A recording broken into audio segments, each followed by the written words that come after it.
शाही महल के हॉल एक नवजात शिशु के तेज रोने की आवाज से गूंज उठे। अप्रत्याशित रूप से महारानी सेरना ने एक लड़की को जन्म दिया, जिसका नाम उन्होंने इसाबेल रखा। वेलोसियन शाही वंश में हमेशा केवल लड़के ही पैदा होते थे और महाराज को यह समझ नहीं आ रहा था कि ऐसी बेकार चीज दुनिया में क्यों आई थी। छोटी लड़की के हाथ पर विनाश के लिए चिन्हित का निशान था, जिसका मतलब था कि वह 21 साल से ज्यादा नहीं जिएगी। सम्राट को कोई परवाह नहीं थी और वह लड़की को देखकर बस बाहर निकलने की ओर बढ़ गए। सेरना ने उसे इस दुनिया में लाने के लिए माफी मांगी। बच्ची ने उसकी ओर हाथ बढ़ाया और दासियों ने उसे उसकी मां की बाहों में रख दिया। अपनी उम्र के बावजूद वह समझ गई कि वह बिल्कुल ठीक थी। नायिका काफी तेज थी और भविष्य को अंदर और बाहर से जानती थी। वह दुनिया के सबसे शक्तिशाली लोगों, जादूगरों और जादुई ऊर्जा के बारे में जानती थी, और यहाँ तक कि सबसे प्रसिद्ध व्यापारिक दिग्गजों के नाम भी। यह सब इसलिए था क्योंकि इस दुनिया का वर्णन एक उपन्यास में किया गया था जिसे उसने लाखों बार पढ़ा था। अपने पिछले जीवन में वेलोसियन परिवार शक्ति को सबसे ऊपर महत्व देता था और उत्तराधिकारी का मुख्य लक्ष्य वंश को आगे बढ़ाना था। और 500 सालों से इसमें केवल लड़के ही पैदा हुए थे। यहाँ तक कि उनके परिवार की युद्ध शैली भी विशेष रूप से पुरुषों के लिए डिजाइन की गई थी, इसलिए उस परिवार में एक लड़की के रूप में पैदा होना मूल रूप से एक अभिशाप था। जब वह पहली बार यहाँ जागी तो उसे लगा कि यह एक सपना है।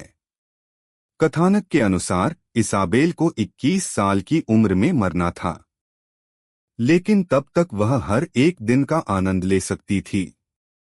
उसकी लाड़ प्यार करने वाली मां अक्सर उसे दिलासा देती थी, भले ही वह वास्तव में पूरी तरह से शानदार महसूस कर रही थी। कोरिया में वह एक अनाथ थी जो 4 साल की उम्र से कैंसर से लड़ रही थी। अपने कमजोर स्वास्थ्य के बावजूद उसका दिमाग बहुत तेज था और वह एक प्रतिष्ठित विश्वविद्यालय में प्रवेश पाने में सफल रही। सभी ने उसे बधाई दी, लेकिन उसे कभी वास्तव में खुशी महसूस नहीं हुई। इस बीच महारानी ने देखा कि उसकी बेटी उसके शब्दों पर प्रतिक्रिया दे रही थी, जैसे कि वह उन्हें समझती हो। दासी ने सोचा कि छोटी लड़की एक प्रतिभाशाली थी, जिससे इसाबेल हंस पड़ी। लेकिन भले ही ऐसा न हो, उसकी मां फिर भी चाहती थी कि वह वेलोसियन शाही परिवार में एक लंबा और खुशहाल जीवन जिए। एक लंबे समय से चली आ रही परंपरा है जिसे चयन समारोह के नाम से भी जाना जाता है। इसमें इसाबेल पहली बार अपने सभी भाइयों को देखेगी। सिंहासन कक्ष के बीच में महान सुनामी तलवार खड़ी थी। नाइट्स की पंक्तियों से घिरे अन्य तलवारों के साथ समारोह का उद्देश्य नए परिवार के सदस्य के लिए एक तलवार चुनना था, जो उनके कुलीन वंश को साबित करेगी। शाही परिवार के हर सदस्य ने हमेशा सुनामी तलवार चुनी थी। वेलोसियन परिवार तलवार परिषद संगठन की मदद से सिंहासन पर चढ़ने में सक्षम था, जिसके कुछ काफी कठोर तरीके हैं। कहानी में जब इसाबेल सुनामी को छूती है तो तुरंत एक हत्यारा प्रकट होता है और वह बाल बाल बच जाती है। लेकिन मुख्य पात्र शरीर के लिए नया था और किस्मत पर भरोसा नहीं कर सकता था, इसलिए उसके जीवन खोने का एक वास्तविक मौका था। और इस अद्भुत परिवार के लिए उसे उपन्यास के मुख्य कथानक से हटकर अपनी नियति पर नियंत्रण रखना पड़ा। सुनामी तलवार चुनना आत्महत्या थी, लेकिन अगर उसने कोई और तलवार चुनी होती तो कोई उसे राजकुमारी के रूप में नहीं पहचानता। तो उसने अपने पिता से चिपकने का फैसला किया, जिसे वे साम्राज्य का सबसे मजबूत वेज कहते थे। इस दुनिया में कुछ दिनों के बाद उसे एहसास हुआ कि अपने पिछले जीवन के सभी ज्ञान के बावजूद वह अभी भी एक बच्चे के शरीर में फंसी हुई थी। छोटी लड़की के विचारों ने उसकी शारीरिक स्थिति को प्रभावित किया और एक हत्यारे के बारे में सोचने मात्र से वह डर से जम जाती थी। तो बुरी भावनाओं को दूर भगाने के लिए उसने एक खुशनुमा धुन गुनगुनाना शुरू कर दिया, जिसने सभी को पूरी तरह से चौंका दिया। रोन सोच रहा था, यह बच्चा क्या कर रहा है। उसके सहायक लॉर्ड बैटन ने सोचा कि बच्चे में जादुई गाने याद रखने की प्रतिभा थी। यह जादूगरों के संघ में एक अत्यंत दुर्लभ घटना है, जिसे स्वाभाविक रूप से जन्मा मंत्रोच्चारण भी कहा जाता है। सम्राट चकित था। एक तलवारबाज साम्राज्य की राजकुमारी में जादुई मंत्रों का उपहार कैसे हो सकता है। इस बीच इसाबेल सिंहासन तक की सीढ़ियां कितनी ऊंची थीं, यह देखकर दंग रह गई थी।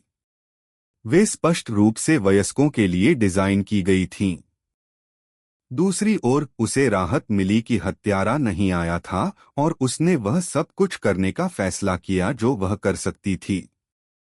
उसके लिए यह अजीब था कि उसके दिल और फेफड़ों में व्यायाम से दर्द नहीं हो रहा था, जैसा कि उसके पिछले जीवन में होता था।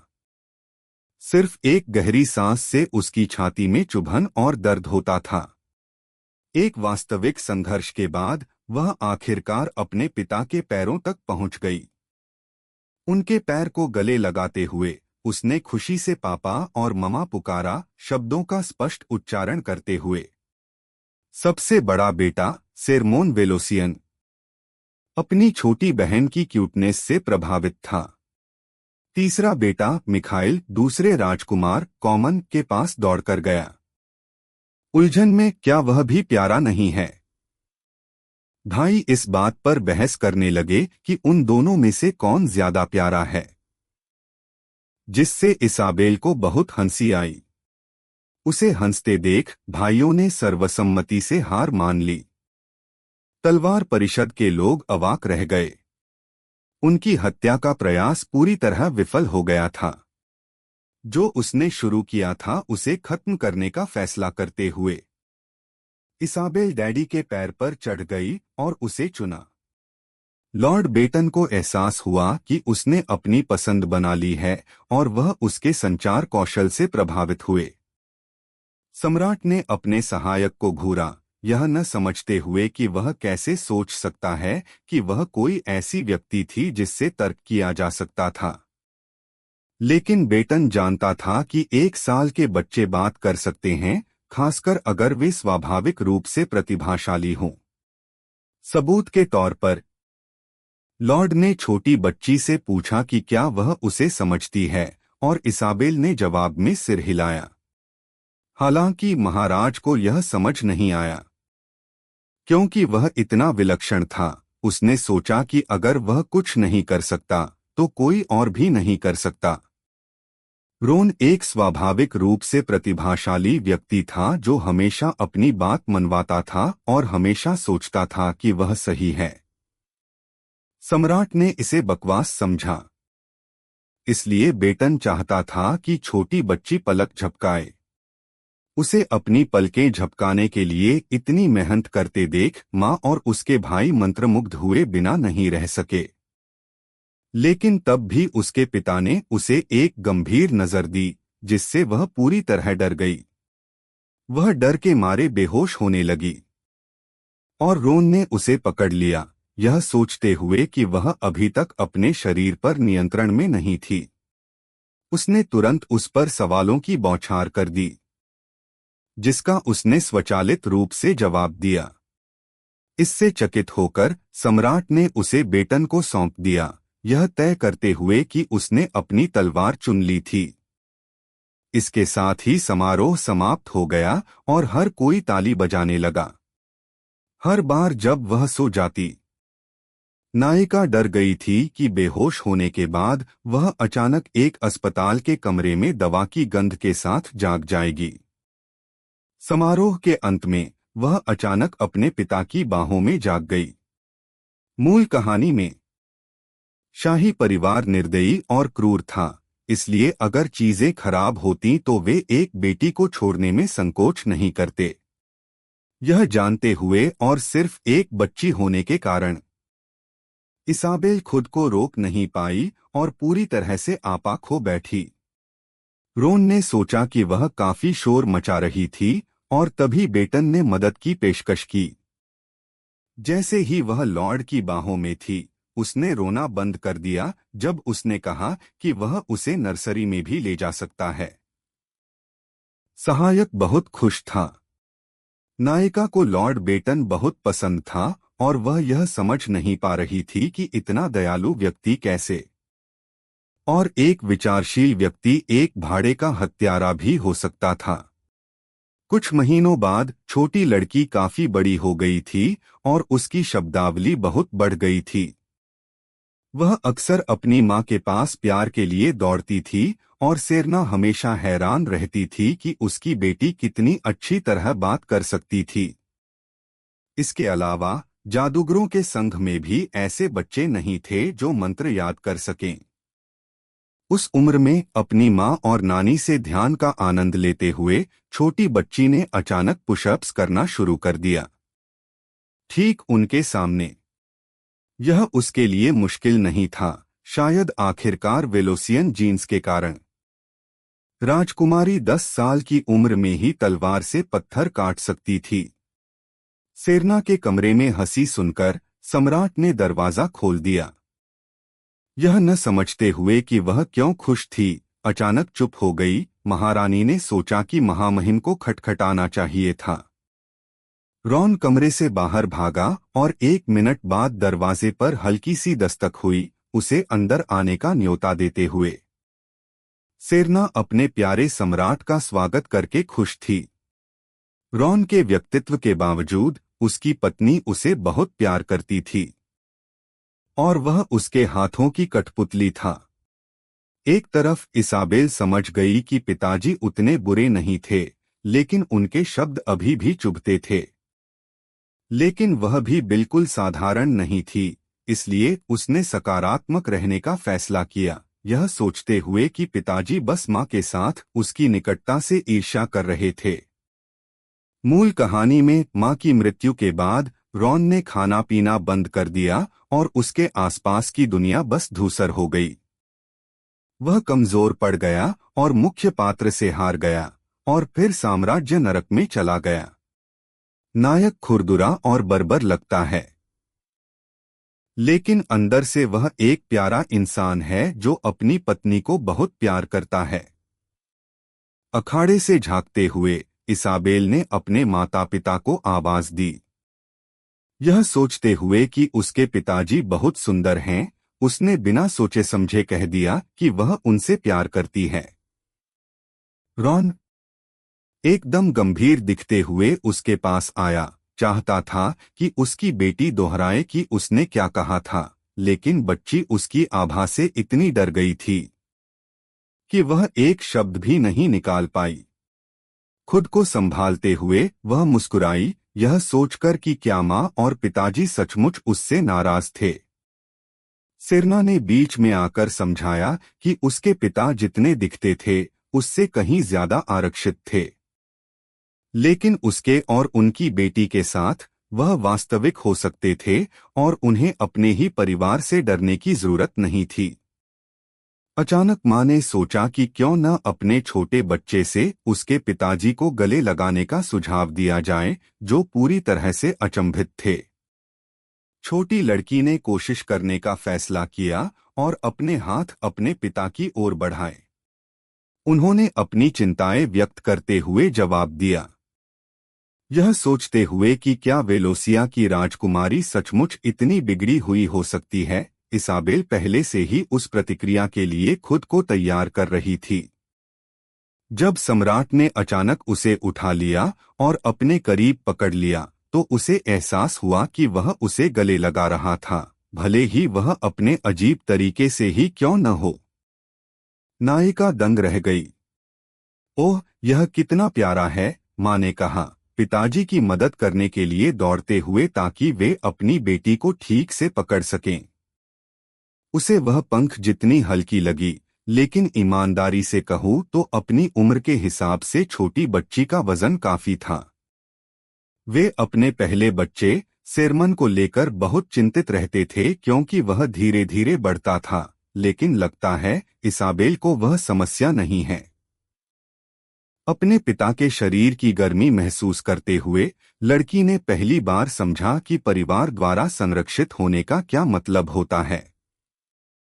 अपने पिछले जीवन में उसके पिता ने उसे बचपन में ही छोड़ दिया था, इसलिए यह जीवन एक वास्तविक आशीर्वाद जैसा लगा। रॉन को इतना घबराया हुआ और शर्मिंदा देखकर सेरना को हमेशा उसका नरम पक्ष पसंद आता था। उसी समय छोटी लड़की हैरान थी, यह देखकर कि उसके पिता का दिल कितनी तेजी से धड़क रहा था, यह सोचते हुए कि सब ठीक है और उनके पल में दखल नहीं देना चाहती थी। वह सो गई। उस रात सम्राट को नींद नहीं आई। अंदर ही अंदर एक अजीब सी भावना महसूस हो रही थी।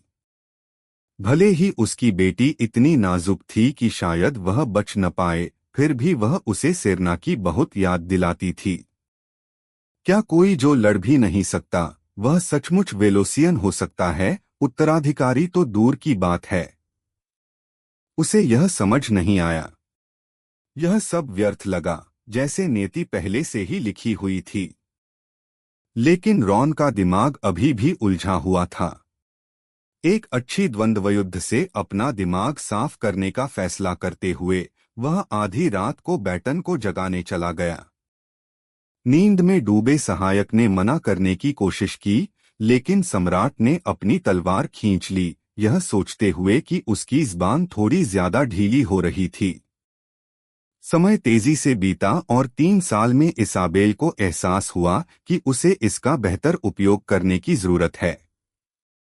वेलोसियन रक्त ने उसे तेजी से बढ़ने में मदद की और कोरियाई मानकों के अनुसार वह लगभग 5 साल की थी। लॉर्ड बैटन को उसका शिक्षक नियुक्त किया गया था और वह आज से उसके पास आने वाला था। प्रोफेसर मोलियाब को अपना शिक्षक देखने की उम्मीद कर रही नायिका इस खबर से हैरान थी। वह एक पुराने प्रोफेसर हैं जिन्होंने राजकुमारों की कई पीढ़ियों को पढ़ाया था और मूल कहानी में इसाबेल को पढ़ाने वाले थे। फिर भी पोप का सहायक भी एक अच्छा विकल्प था, क्योंकि उसके साथ रहना हमेशा मजेदार होता था। बैटन जादूगरों के परिवार से एक तलवारबाज था और वह जादू का उपयोग करना जानता था। राजकुमारी से उलझने की बात ही क्या, जब नायक आखिरकार आया तो छोटी बच्ची ने उसे ठीक से झुककर प्रणाम किया। उन्हें इतनी चंचलता से एक दूसरे का अभिवादन करते देख उनकी माँ एक तरफ खड़ी मुस्कुरा रही थी। एक बार जब वे अकेले थे तो नायिका जानना चाहती थी कि वह उसका शिक्षक क्यों था और मोलियाब नहीं, जो नाटकीय रूप से अपना चेहरा ढक रहा था। स्वामी इस बात से हैरान था कि वह उसे पसंद नहीं करती थी, लेकिन इसाबेल उसके मगरमच्छ के आंसुओं पर विश्वास नहीं कर रही थी। तभी नायक ने सोचा कि वह अद्भुत है, क्योंकि उसने उसकी छोटी सी चाल को तुरंत भांप लिया था। लेकिन बच्ची ने समझ लिया कि वे सभी जटिल शब्द एक परीक्षा थी जो उसने उसके लिए यह देखने के लिए रखी थी कि वह समझेगी या नहीं। इसलिए अब चूंकि उसके पास ज्यादा समय नहीं बचा था, वह उसके साथ एक सौदा करना चाहती थी। ये शब्द सुनकर बीटन पूरी तरह से स्तब्ध रह गया और नौकरानी की ओर मुड़ा। उसे विश्वास नहीं हो रहा था कि कोई मामूली व्यक्ति राजकुमारी की उपस्थिति में नार्वेज मुहर का उल्लेख करने की भी हिम्मत कर रहा था। यह सोचकर कि वह कायर है, नायिका ने मांग की कि वह कमजोरों को परेशान करना बंद करे। नायक ने सोचा कि यह एक गलतफहमी थी, क्योंकि वह मजबूत है, लेकिन छोटी बच्ची को समझ नहीं आया कि वह नानी से क्यों बात कर रहा था। उसके दोबारा ऐसा न करने का वादा करने के बजाय स्वामी को अभी भी यह जानना था कि उसे मुहर के बारे में कैसे पता चला। उसे जन्म से ही यह याद था, जिसमें दाइयों की फुसफुसाहट और उसके अपने पिता का उसे बेकार समझना भी शामिल था। सौभाग्य से बैटन ने उस कहानी पर विश्वास किया और पूरी तरह से उसके प्रति सहानुभूति रखी।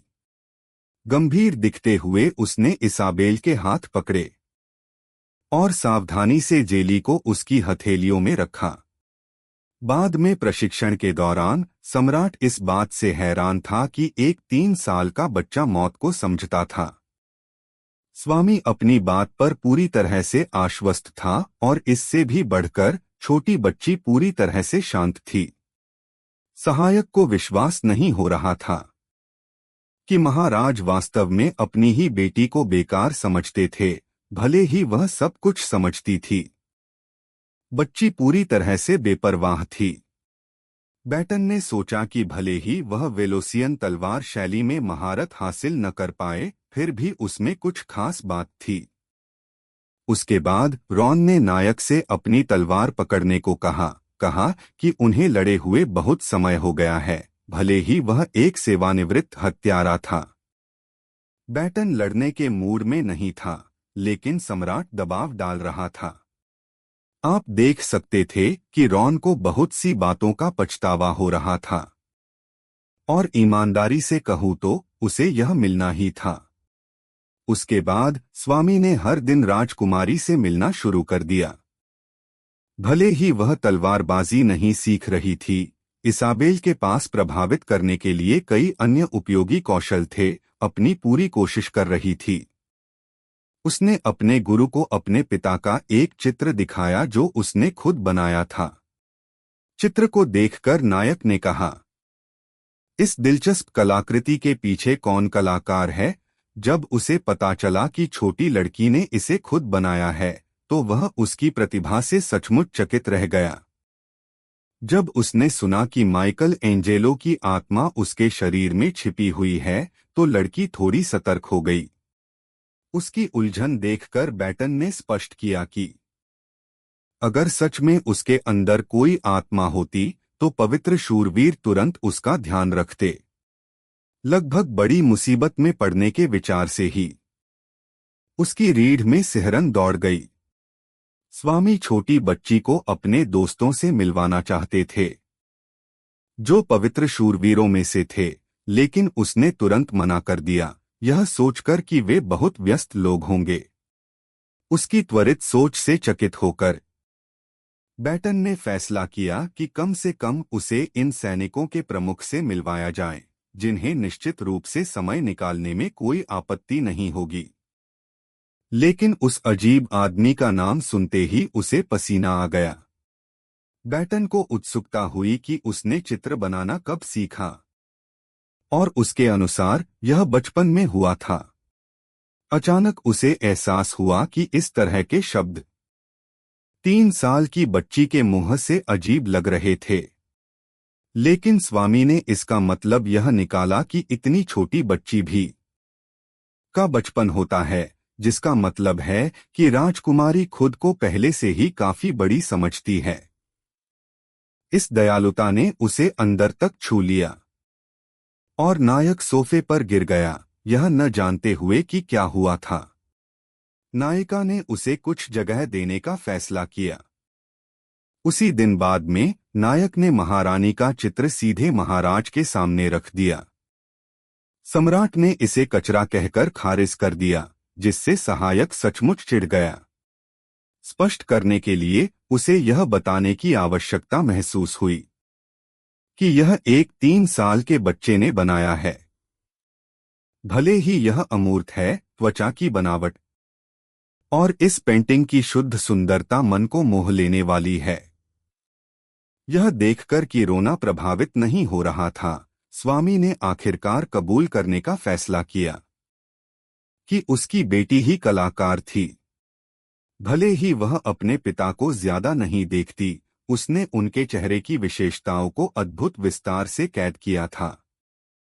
उस चित्र में इस तरह का विस्तार पर ध्यान वास्तविक स्नेह से आता है, और क्या सम्राट यह नहीं देख सकते कि उसकी छोटी बेटी उससे कितना प्यार करती है?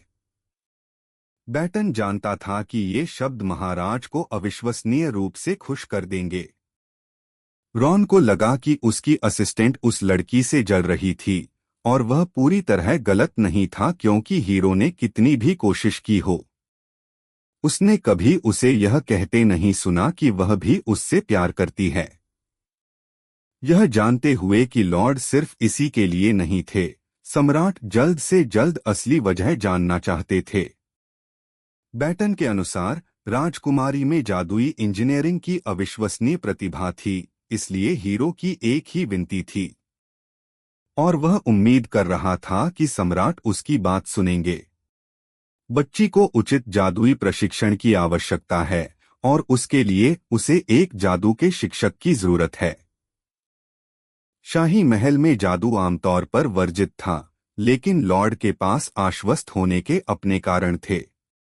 यह पहले ही साबित हो चुका था कि राजकुमारी समझती है और मन मना को महसूस करती है, साथ ही उसमें ब्लूप्रिंट बनाने और घेरे खींचने की क्षमता भी है। उसके पिता का उसका चित्र दिखाता था कि वह कितनी चतुर और चौकस थी।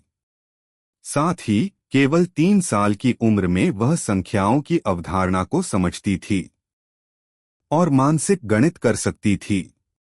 इन सब बातों को ध्यान में रखते हुए बैटन को यकीन था कि नायिका में एक प्राकृतिक जादुई प्रतिभा थी। 3 महीने बाद करेन मैजिक एसोसिएशन की एक प्रथम श्रेणी की जादूगरनी को उनकी महारानी का नया शिक्षक नियुक्त किया गया।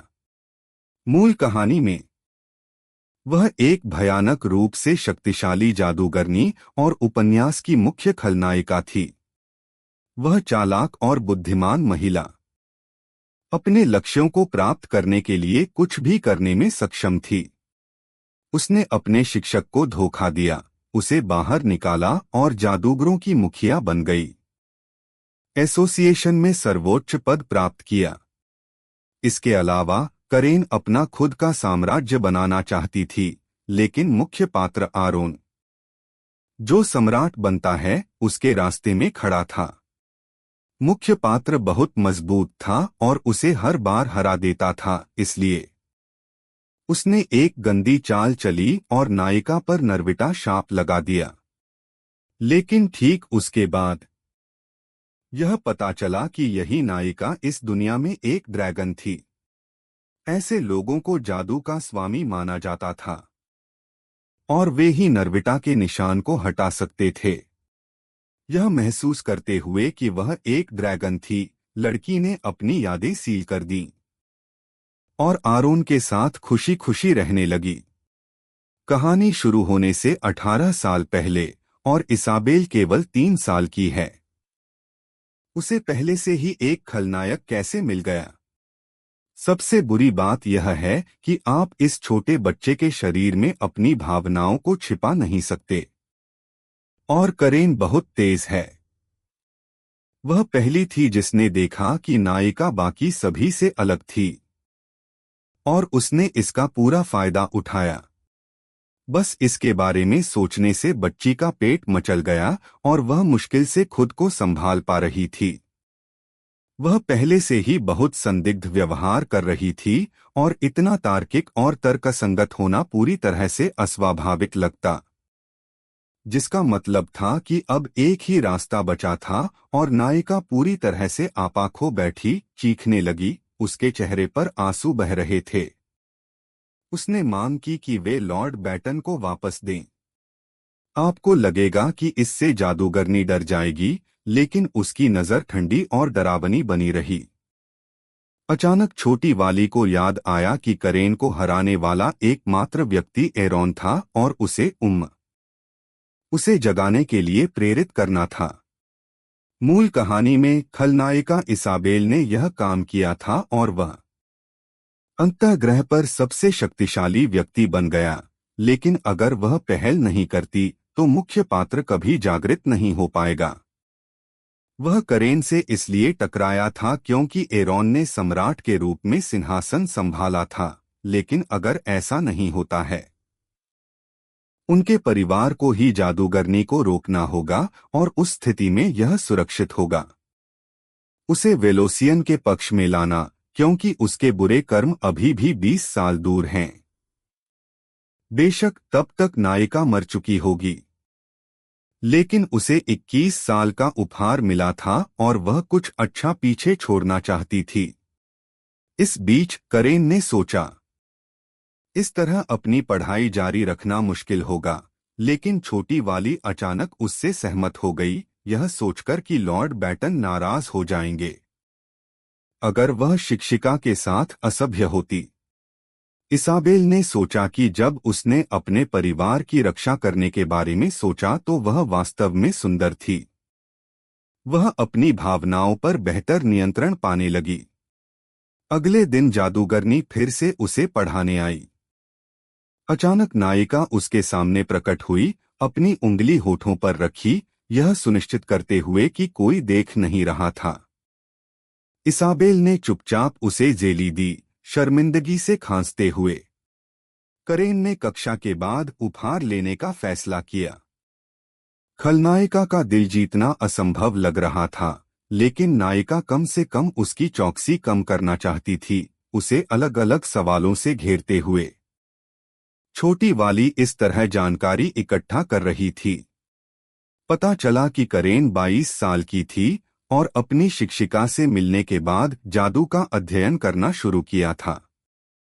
लगभग 7 साल की उम्र में उसकी उज्ज्वल आभा को देखकर इसाबेल मुश्किल से विश्वास कर पा रही थी कि खलनायिका वास्तव में उसके सामने बैठी थी।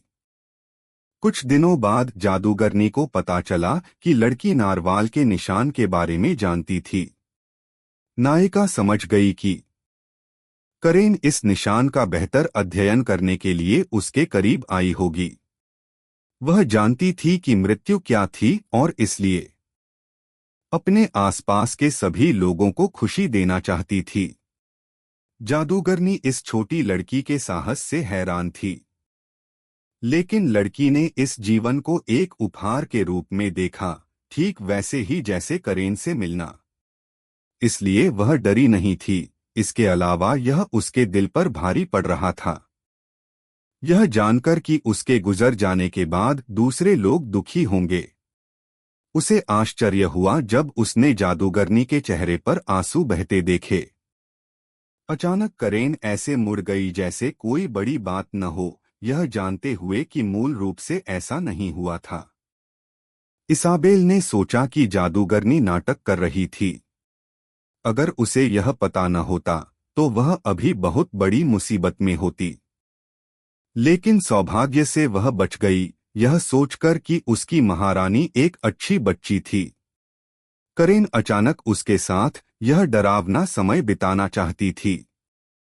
वे शब्द सुनकर नायिका ने तुरंत अपनी शिक्षिका को गले लगा लिया। करेन उसके इस हाव भाव से बहुत प्रभावित हुई।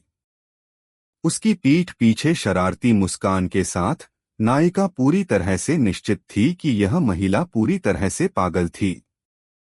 उसके शब्दों से वह शर्मा गई, लेकिन सौभाग्य से वह अपनी अभिव्यक्ति छिपाने में कामयाब रही।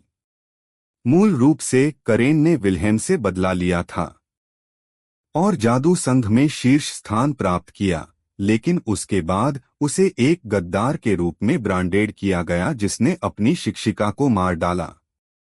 और इससे उसकी शक्ति कमजोर हो गई, लेकिन जादूगरनी ने अपने जादू से अपना प्रभाव बढ़ाया और एक युद्ध शुरू किया जिसके बाद वह पूरी तरह से नियंत्रण खो बैठी। इस बीच करेन और इसाबेल ने मूल बातें पूरी कर ली थीं और 6 महीने के प्रशिक्षण के बाद कुछ गंभीर प्रशिक्षण की ओर बढ़ने का समय आ गया था। नायिका को मन को महसूस करने और उसे एक पत्थर में केंद्रित करने का काम सौंपा गया था। वह हमेशा सोचती थी कि उसने जादू का अध्ययन क्यों शुरू किया। जादू का अध्ययन करना, क्योंकि महल में कोई भी कभी उस चीज से छेड़छाड़ नहीं करता था। अपने हाथ पत्थर पर रखते हुए उसने देखा कि वह चमक उठा और एक मन बाधा में बदल गया। करेन हैरान थी कि सिर्फ 6 महीनों में छोटी बच्ची ऐसा कुछ कर पाई थी। इससे भी बढ़कर जादूगरनी ने अपने जीवन में कभी ऐसा शक्तिशाली अवरोध नहीं देखा था जो एक साथ 5 रंगों से चमक रहा हो। अब वह मुख्य पात्र से पत्थर को ऊपर की ओर तैरने की कल्पना करने के लिए कहती थी। जैसे ही बच्चे ने ऐसा किया, कंकड़ सीधे छत तक जा पहुंचा, जिससे करेन और भी भ्रमित हो गई। उसकी महारानी का आखिरी काम पत्थर को एक तरफ ले जाने की कोशिश करना था। इसाबेल ने अपनी सारी ऊर्जा केंद्रित की, लेकिन इस बार छोटा पत्थर बस मेज पर गिर गया। यह महसूस करते हुए कि उसने इस बार गड़बड़ कर दी थी, छोटी बच्ची को यह बहुत मजेदार लगा। उसके विपरीत जादूगरनी खुद बिल्कुल नहीं हंस रही थी। मेज लगभग तबाह हो गई थी, और अगर उसने समय पर अपने अवशोषण जादू का इस्तेमाल नहीं किया होता, तो पूरा महल उड़कर बिखर गया होता। राजकुमारी का मन स्तर बहुत ज्यादा था, लेकिन वह अभी तक अपनी शक्ति को नियंत्रित नहीं कर पा रही थी। इस स्थिति में वह जन्म से ही एक जादूगर बनने के लिए नियत थी। कुछ और पाठों के बाद मुख्य पात्र ने और भी प्रगति की, लेकिन करेन ने कोई भावना नहीं दिखाई। इसाबेल को सच में उम्मीद थी कि एक दिन जादूगरनी आखिरकार उसकी कुछ तारीफ करेगी। हर पाठ के साथ शिक्षिका और भी सख्त होती जा रही थी।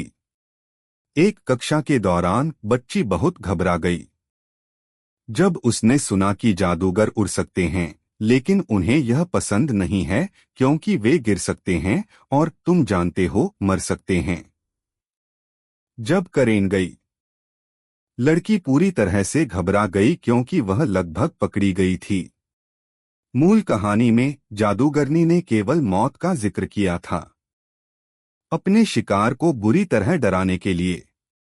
थोड़ी देर बाद करेन घर वापस आई और अपने बिस्तर पर गिर गई। थकी हुई उसने गहरी सांस ली, फिर राजकुमारी की क्यूटनेस देखकर पूरी तरह से हैरान रह गई। सब कुछ बाहर निकालने और खुद को संभालने के बाद उसने सोचना शुरू किया, ठीक है, अगला कदम क्या है? सावधान रहना होगा, क्योंकि कम उम्र में प्रतिभा सच में आपको मुश्किल में डाल सकती है। उसके माता पिता ने उसे बचपन में अनाथालय में छोड़ दिया था, और क्योंकि वह बहुत शर्मीली थी, उसके लिए घुलना मिलना मुश्किल था। एक बार जब उसने एक लड़के के प्यार के इजहार को ठुकरा दिया, तो उसने और उसके दोस्तों ने उसकी जिंदगी नरक बना दी। शिक्षकों ने कभी उसका साथ नहीं दिया, हमेशा यह सोचते रहे कि बदमाशी का कोई कारण होता है, और शायद उसने खुद ही इसे बुलाया था।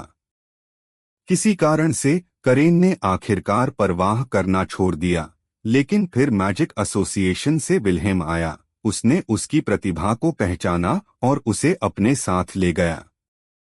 वह पहली बार था जब करेन को कोई उम्मीद महसूस हुई, और उसने महसूस किया कि उसकी स्थिति में कुछ गड़बड़ थी, लेकिन उसके दत्तक पिता, जिसे हर कोई एक फरिश्ता समझता था, वह एक दोमुहा पागल निकला। हर दिन एक कठपुतली जैसा महसूस करते हुए वह आखिरकार टूट गई और उसने बदला लेने का फैसला किया। उसने पागलों की तरह जादू का अभ्यास करना शुरू कर दिया, और 20 साल की उम्र तक वह अब तक की सबसे कम उम्र की शीर्षस्तरीय जादूगरनी बन गई। 2 साल बाद उसने सुना कि राजकुमारी एक जादू के शिक्षक की तलाश कर रही थी, और उसने इसे मजबूत होने के अवसर के रूप में देखा। अपने सौतेले पिता के नियंत्रण से दूर करेन ने इन विचारों को अपने तक ही रखा जब तक कि वह आखिरकार अपनी महारानी से नहीं मिली। पहली बार किसी ने उससे उसके बारे में पूछा या उसके साथ कुछ सच्चा साझा किया। इसाबेल जीवन को एक उपहार मानती है। भले ही वह जानती थी कि 21 साल की उम्र में उसकी मृत्यु हो जाएगी, उससे मिलने के बाद करेन ने दुनिया को एक नए नजरिए से देखा। उसे यह समझाने की कोशिश करते हुए कि जीना चाहना ठीक है। जादूगरनी ने अचानक उस लड़की में खुद को देखा, और अब वह उस लड़की की मदद करना चाहती थी। किसी तरह करेन अपना भारी बोझ बांटना चाहती थी, इसलिए सबसे पहले वह सम्राट से मिलने के लिए चली गई। उसने उसे राजकुमारी की प्रगति के बारे में बताने का फैसला किया, और यह भी कि वह कल से कुछ गंभीर जादू प्रशिक्षण शुरू करेगी। उसकी विशाल जादुई क्षमता रॉन ने सोचा कि यह उसकी नसों में दौड़ रहे वेलोथियन रक्त से जुड़ा हुआ था। बाहर से ऐसा लग रहा था कि सम्राट को उस लड़की की कोई परवाह नहीं थी जो परिवार की तलवारबाजी तकनीक में महारत हासिल नहीं कर पाई थी।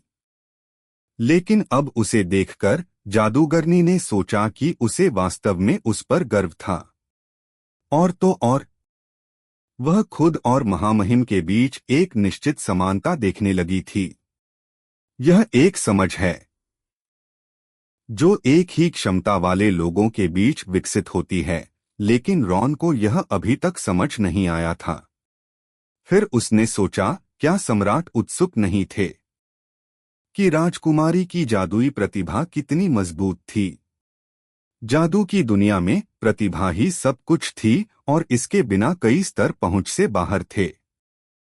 यह सुनकर रॉन ने सोचा कि करेन भूल गई थी कि वह कहाँ थी।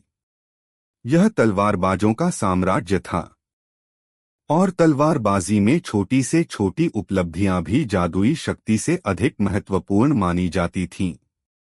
यह महसूस करते हुए कि बातचीत जारी रखने का कोई मतलब नहीं था, जादूगरनी ने माफी मांगी और बाहर निकलने के लिए चली गई। अचानक उसे रोकते हुए सम्राट जानना चाहते थे कि क्या बच्चा खुश था। इससे पहले माता पिता केवल यह पूछते थे कि उनके बच्चे में प्रतिभा है या नहीं, और क्या वे एक उत्कृष्ट जादूगर बनेंगे। ऐसा लगता है कि महामहिम के राजकुमारी से नफरत करने की अफवाहें गलत थीं। लेकिन सम्राट को गलतफहमी को दूर करने की जहमत उठाना भी हास्यास्पद लगा। करेन रॉन के मजबूत व्यक्तित्व से वास्तव में प्रभावित थी। उसे लोगों की सोच की कोई परवाह नहीं थी। उनकी मुलाकात बहुत लंबी चली और अब जादूगरनी को निश्चित रूप से जाना था।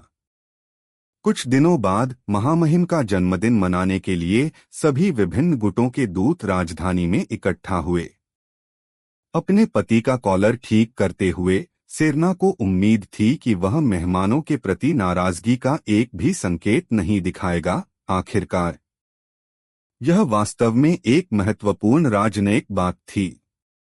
सम्राट अपनी ओर से इस उबाऊ दावत पर विश्वास नहीं कर पा रहा था। पूरे एक हफ्ते तक खींचने वाला था। उसकी सुनने की शक्ति ज्यादातर लोगों से तेज थी और वह पहले से ही महिलाओं को यह सुनकर थक चुका था कि वह कितना सुंदर था। ठीक उसी पल राजकुमारी जंगल में घास पर बैठी थी। अपनी नानी को एक सुंदर छोटा फूल दिखा रही थी। उसने अपने जादू से उसे चमकाया। नायिका ने उसे नौकरानी को उपहार में दिया, जिससे उसकी आंखों में आंसू आ गए। पुनर्जन्म के बाद इसाबेल ने चलना सीखते ही हर जगह दौड़ना शुरू कर दिया।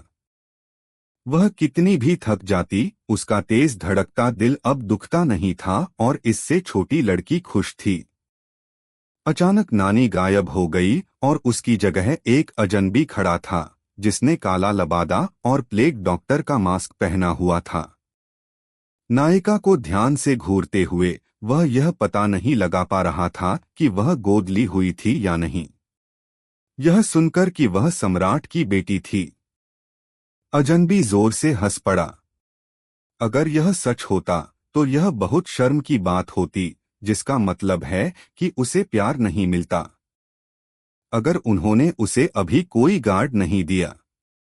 अपहरणकर्ता चाहता था कि लड़की स्वेच्छा से उसके पीछे आए, यह जानकर कि वह उसे सबसे महान जादूगर बनाना चाहता था। नायिका यह देखकर हैरान थी कि अजनबी कितना बेखबर था। चूंकि वह महल में आजादी से घूम सकता है, इसका मतलब है कि वह आमंत्रित मेहमानों में से एक होना चाहिए। इसमें यह तथ्य भी जोड़ दें कि वह एक कुशल जादूगर है, जो असाधारण जादुई प्रतिभा वाले बच्चों का शिकार कर रहा है, और यह बहुत ही स्पष्ट है। वह विल्हेम है। जो उसने सुना उससे हैरान होकर अजनबी ने ऐसा व्यवहार किया जैसे उसे गलत आदमी मिल गया हो, लेकिन यह कोई बड़ी बात नहीं थी, क्योंकि लड़की पहले ही मान चुकी थी कि वह पूरी तरह से बेवकूफ है। उसका मतलब था कि बैटन पहले ही उसके ठीक पीछे आ चुका था और अपनी तलवार से उसे भेद दिया था। लॉर्ड को विश्वास नहीं हो रहा था कि यह आदमी यहां आने की हिम्मत कैसे कर सकता है। अकेले अपने लबादे के नीचे हाथ डालकर नायक ने डरी हुई नानी को बाहर निकाला। इसमें कोई आश्चर्य नहीं था कि दुश्मन पलटवार नहीं कर रहा था, क्योंकि उसका शरीर सिर्फ एक जादुई प्रक्षेपण था। लेकिन उसके पास कोई मौका नहीं था, क्योंकि बैटन राज उगलवाने में बहुत माहिर था। वह यह बिल्कुल स्पष्ट करना चाहता था कि वह अपहरणकर्ता को ढूंढ निकालेगा और उससे हमेशा के लिए निपट लेगा। लेकिन इसके बजाय यह याद करते हुए कि राजकुमारी वहीं थी, नायक ने अच्छा व्यवहार करने और उससे दोस्ती करने का फैसला किया। प्रक्षेपण के गायब होने पर लॉर्ड बुरी तरह से हैरान था कि नायिका कितनी शांत थी। बच्ची को बस यह समझ नहीं आ रहा था कि उसे किसी भी चीज से क्यों डरना चाहिए, क्योंकि उसे पूरा विश्वास था कि बैटन हमेशा उसकी मदद के लिए आएगा। उसे कसकर गले लगाते हुए उसकी आंखों में आंसू थे। लॉर्ड इस राजकुमारी की बुद्धिमत्ता से चकित रह गए। अब उन्हें गश्त पर निकलना था, लेकिन पहले वे शूरवीरों को बुलाएंगे। इसाबेल ने थोड़ा खेलने का फैसला किया। जब आप बच्चे होते हैं तो खेल का समय बाकी सब कुछ भुला देता है। कुछ फूल लेकर उसने अपने पिता के लिए एक अंगूठी बनाई जो एक शानदार दावत में थे। फिर भी नायिका ने उसे खुद उपहार देने का फैसला किया। उसे गोद में उठाकर दासी राजकुमारी को भोज कक्ष तक ले गई। खुद दासी को धूल से सनी और फटी हुई पोशाक पहने लड़की को ले जाते देख पहरेदारों ने उनका रास्ता रोक दिया। इसाबेल ने सोचा कि यह बिल्कुल गलत था और सैनिकों को उसके रास्ते से हटने का आदेश दिया।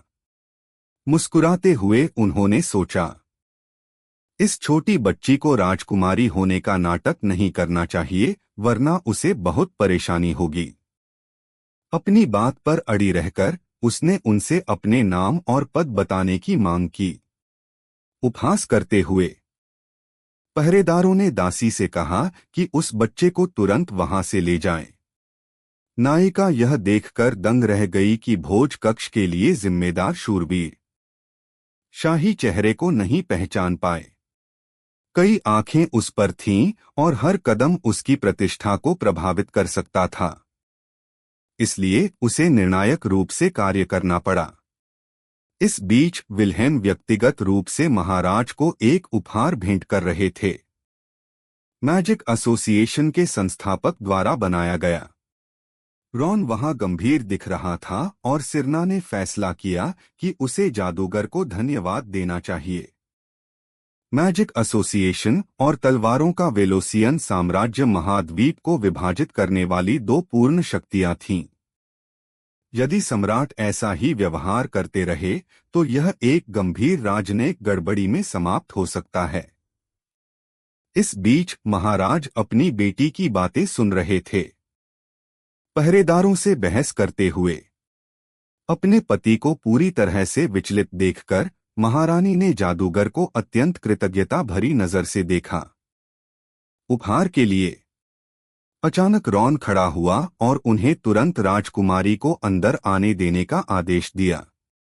यह सुनकर कि वह वास्तव में राजकुमारी थी, पहरेदार डर से सहम गए। उन्होंने तुरंत उस युवती से माफी मांगी, साथ ही उसे न पहचानने के लिए भी।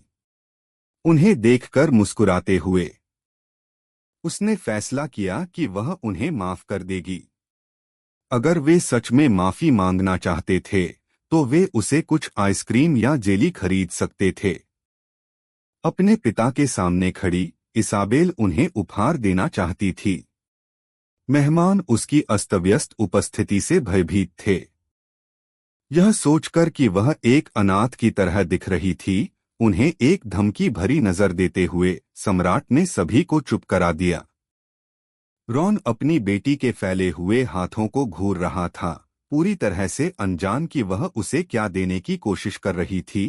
फूल की अंगूठी पकड़े हुए उसे उम्मीद थी कि उसके पिता उसे करीब आने देंगे, लेकिन उसे वहीं रुकने का आदेश देते हुए महामहिम खुद चलकर उसके पास आए और उसके सामने घुटने टेक दिए।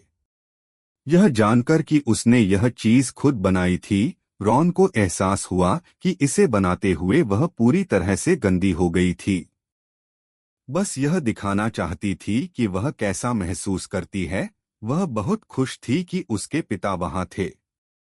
सम्राट अपनी ओर से उसके उपहार से पूरी तरह अभिभूत थे। बाद में अपनी पत्नी के साथ बिस्तर पर लेटे हुए उन्होंने सुना कि उनके कार्यों ने कुछ लोगों को चौंका दिया था। वह पहले तो चिड़चिड़ा था, फिर वह अपनी बेटी पर मुस्कुराया और कहा कि उसका उपहार सबसे अच्छा था। साथ ही जन्मदिन के कारण उन्होंने राजनयिक बैठकें छोड़ दी, इसलिए उनके पास बहुत सारा काम पड़ा है। यह जानते हुए कि इसे टाला नहीं जा सकता, रॉन ने धीरे से अपनी पत्नी के हाथ को चूमा। कुछ दिनों बाद वह अपनी बेटी के घर अप्रत्याशित रूप से आ गया, भले ही वे कल ही मिले थे। वह इस यात्रा के लिए बहुत उत्साहित थी जिसका वह इंतजार कर रही थी। सम्राट उसे यह बताने आए थे कि वह और उनकी पत्नी काम के कारण कुछ समय के लिए इसाबेल से मिलने नहीं आ पाएंगे, लेकिन उन्होंने वादा किया कि वे उसके जन्मदिन से पहले निश्चित रूप से वापस आ जाएंगे। कुछ त्वरित मानसिक गणना करने के बाद उसने हिसाब लगाया कि इसमें लगभग 8 महीने बाकी थे। उसे उम्मीद थी कि समय जल्दी बीत जाएगा क्योंकि वह अपने पिता को बहुत याद करने वाली थी। रॉन को अभी भी विश्वास नहीं हो रहा था कि वह उसे देखने के लिए इतनी उत्सुक थी। उसके माथे पर अलविदा चुंबन देने के बाद उसने वादा किया कि वह तय तारीख तक वापस आ जाएगा। दालान में वह बैटन से मिला, जो यह जानने को उत्सुक था कि उनकी विदाई कैसी रही। यह सुनकर कि लड़की उसे याद करेगी और बेसब्री से इंतजार कर रही थी, लॉर्ड लगभग अपना आपा खो बैठा। यह याद करते हुए कि राजकुमारी ने कितनी बेरुखी से अलविदा कहा था, उसे समझ नहीं आ रहा था कि अपनी विफलता की खबर महामहिम को कैसे दे। पूरी तरह से कुचला हुआ महसूस करते हुए नायक ने अपनी निराशा उस अपहरणकर्ता पर निकालने का फैसला किया, जिसके बारे में उसे यकीन था कि वह विल्हेम था। तो बैटन सबूत ढूंढने और उससे निपटने वाला था। 8 महीने बाद दाई उसकी महारानी के लिए जन्मदिन का केक लाई। उसकी 21 साल की उम्र में से 5 साल बीत चुके थे और उस दौरान वायलोथियन रक्त के कारण लड़की बहुत बड़ी हो गई थी। अब वह अपने विचारों को शब्दों में व्यक्त कर सकती थी और अपने शरीर पर उसका बहुत बेहतर नियंत्रण था। यह थोड़ा निराशाजनक था कि माँ और पिताजी की तरफ से अभी भी कोई खबर नहीं थी। नौकरानी उन दोनों के लिए जश्न मनाने और अपनी मालकिन का जन्मदिन मनाने के लिए तैयार थी। कुछ घंटों बाद उसके जन्मदिन के केवल 5 मिनट बचे थे। नायिका धैर्यपूर्वक केक के बगल में इंतजार कर रही थी। अपनी उंगलियां चटकाते हुए उसने जादुई रूप से मोमबत्तियां जलाईं। आंखें बंद करके उसने कामना की कि वह पूरा अगला दिन बिता सके माँ और पिताजी के साथ। इस बीच मोमबत्तियां बुझाने के लिए केवल 30 सेकंड बचे थे। अचानक उसने अपने पिता की आवाज सुनी, जो उसे एक नासमझ कह रहे थे, जो लड़ नहीं सकती थी और बहुत कुछ चाहती थी। अपना सिर दरवाजे की ओर मोड़ते हुए उसने सम्राट को खून से सनी कमीज में देखा। सेरना, जो उसके पीछे आई थी, इस बात से नाराज थी कि उसके पति ने कपड़े नहीं बदले थे और उनकी बेटी को डरा दिया था। उसने पलटवार किया कि अगर इससे लड़की डर गई तो वह वेलोसियन नाम धारण करने के लायक नहीं थी।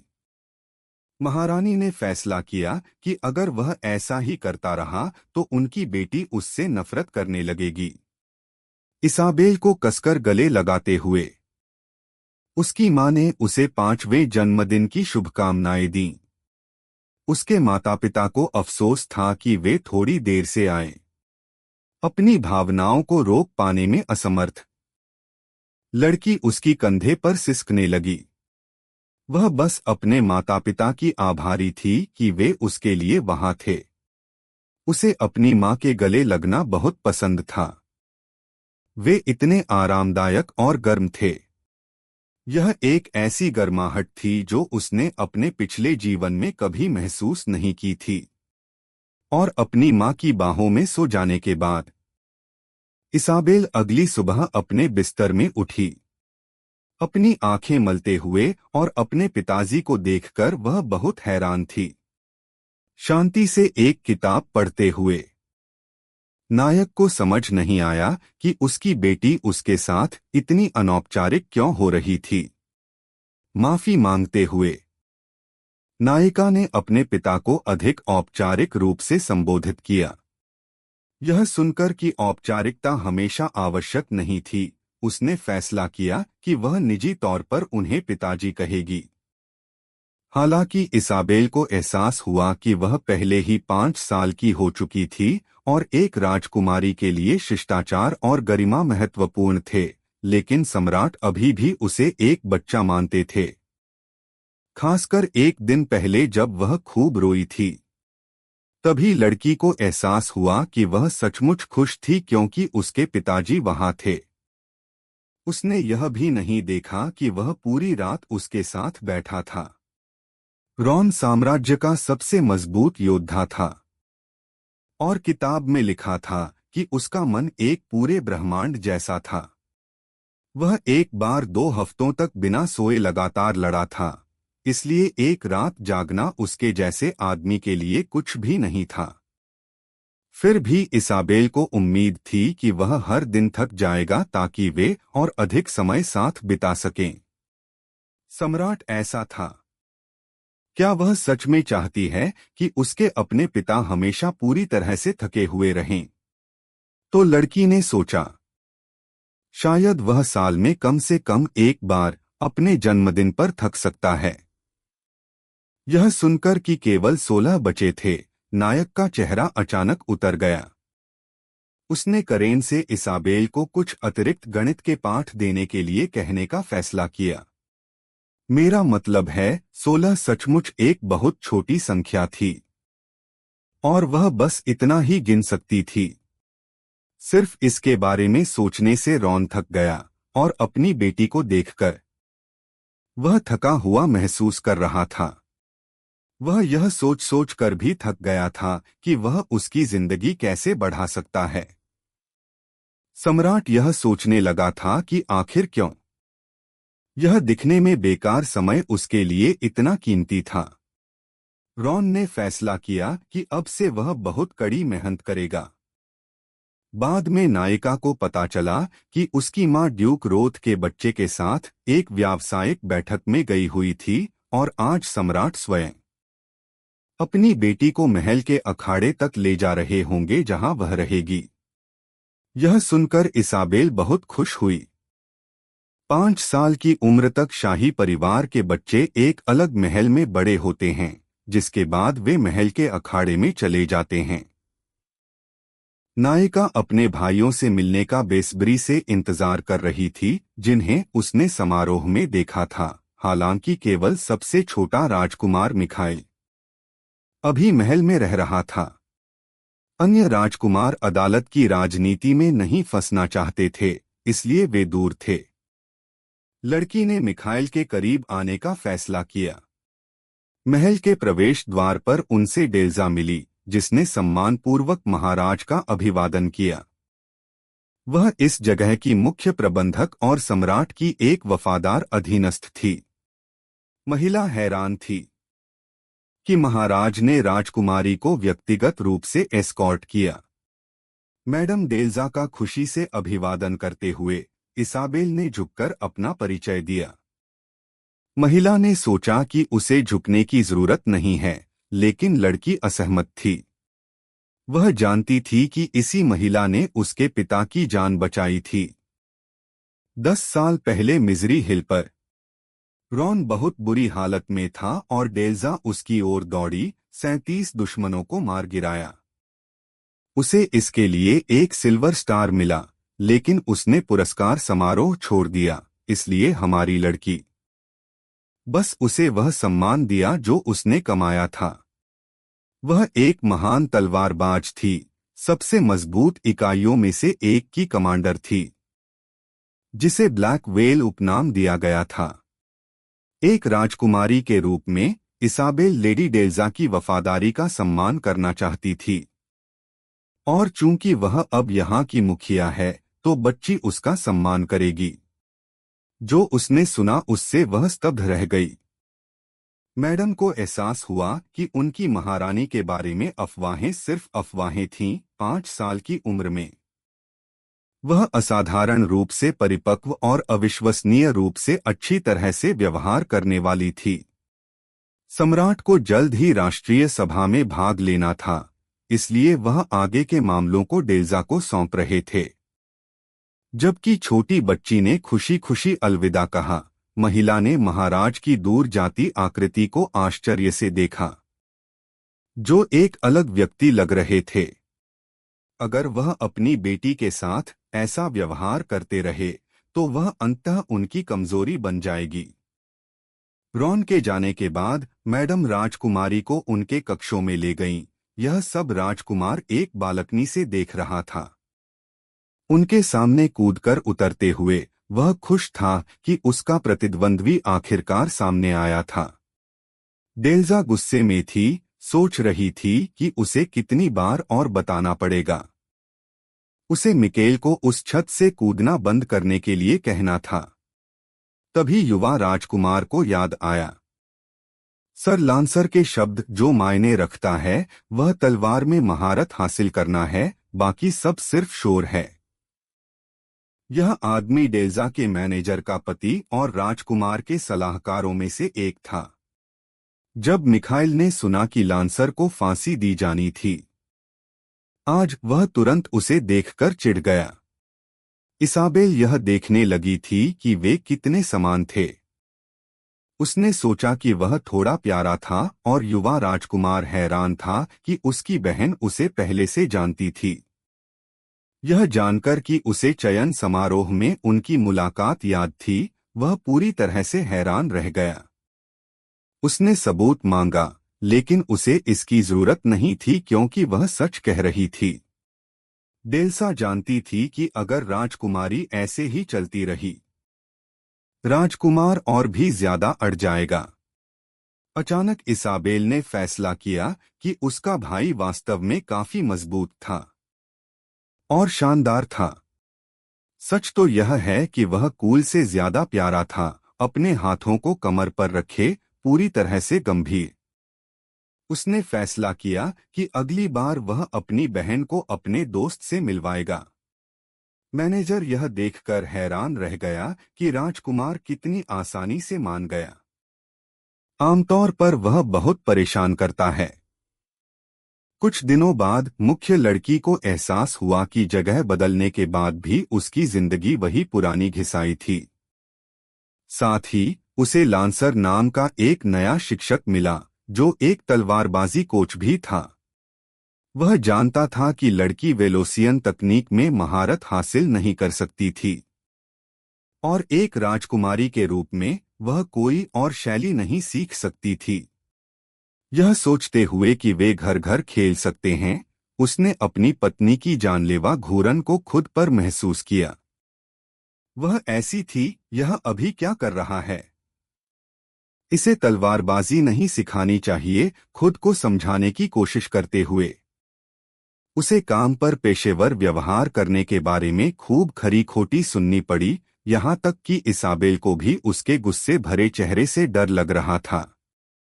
यह याद करते हुए कि यह मिखाइल का तलवारबाजी का सबक था, लांसर समय का ट्रैक पूरी तरह से भूल गया। अचानक युवा राजकुमार आ गया, यह सोचते हुए कि उसके पास देर होने का एक अच्छा बहाना था, डेल्जा ने सोचा कि वे दोनों ही सबक भूल गए थे। अपने कंधे पर लटके हुए जीव को दिखाते हुए माइकल ने तय किया कि वह वही थी जो उसे नहीं छोड़ेगी। यह वही दोस्त था जिसे वह अपनी बहन से मिलवाना चाहता था। पता चला कि यह एक हनी बैजर था जो कुछ गंभीर रूप से अजीब जादुई ऊर्जा विकीर्ण कर रहा था। राजकुमार के अनुसार इस छोटे से जीव ने अकेले ही 5 शेरों का सामना किया। शेर बहुत आक्रामक थे, इसलिए मिखाइल को कूदकर अपने दोस्त की मदद करनी पड़ी। तो उसके देर होने का कारण एक नेक बचाव मिशन था और वह कुछ समझ की उम्मीद कर रहा था।